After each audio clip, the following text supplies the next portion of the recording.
कृष्ण। जय माँ दुर्गा। आज माँ दुर्गा का तीसरा नवरात्रा और तीसरे नवरात्रे में पूजा होती है माँ चंद्रघंटा की।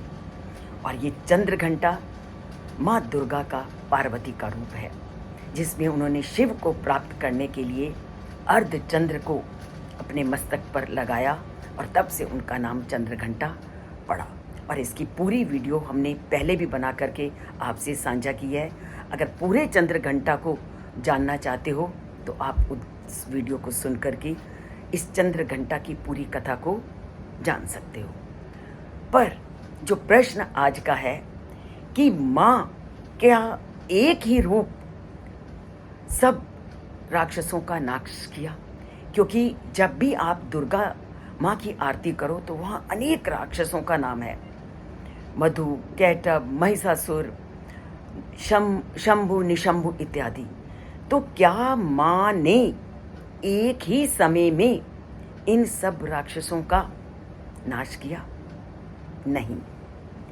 माँ ने जैसे जैसे धरती पर समय बदला और जैसे जैसे धरती पर आतंक फैला, वैसे वैसे उस काल में माँ ने अपने अनेक रूपों को धारण किया और उस समय आतंक फैलाने वाले लोगों से धरती की रक्षा की। और सबसे पहला जो माँ का रूप था और जो सबसे पहले धरती पर जिसने आतंक फैलाए वो थे मधु और कैटभ, दो राक्षसी प्रवृत्तियाँ। और इन्होंने ब्रह्मा जी को मारना चाहा। जैसे ही इन्होंने ब्रह्मा जी को मारना चाहा तो विष्णु भगवान उस समय योग निद्रा में थे।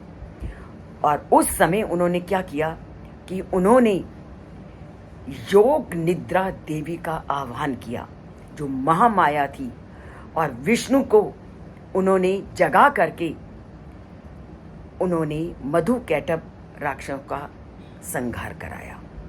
तो जब जब धरती पर आतंक फैला, जब जब बुराई ने धरती पर अपना आक्रमण किया, उस समय माँ ने अपने उस रूप को धारण करके देवताओं की रक्षा की, लोगों की रक्षा की और धरती को इस आतंक से उन्होंने बचाया। तो सृष्टि के आरंभिक काल में जिन राक्षसों ने धरती को भयभीत कर रखा था और देवताओं को भी जिन्होंने डर का वातावरण जिन्होंने दिया हुआ था, ऐसे राक्षसों का नाश माता के सबसे पहले रूप ने किया और धरती को भय से मुक्त किया।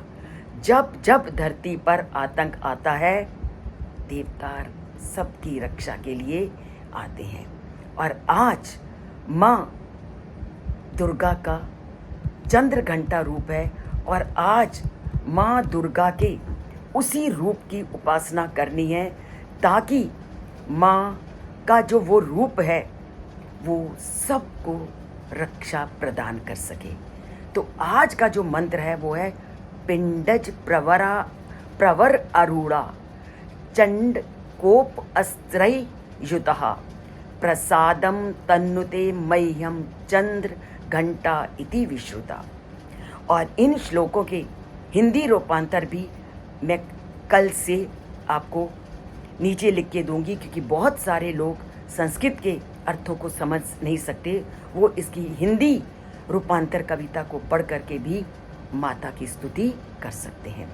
इसके लिए जुड़िए इस चैनल से, और अगर सब्सक्राइब नहीं किया तो सब्सक्राइब कीजिए और अपनी संस्कृति से खुद भी जुड़िए, आने वाली जनरेशन को भी जोड़िए और अपने धर्म की महानता से उनको परिचित कराइए कि जब जब भी बुराई आती है, हमारे देवता गण लोगों की रक्षा के लिए किसी न किसी रूप में धरती पर जन्म लेते हैं।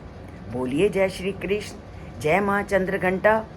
और चैनल को सब्सक्राइब करके लाइक का बटन दबाइए।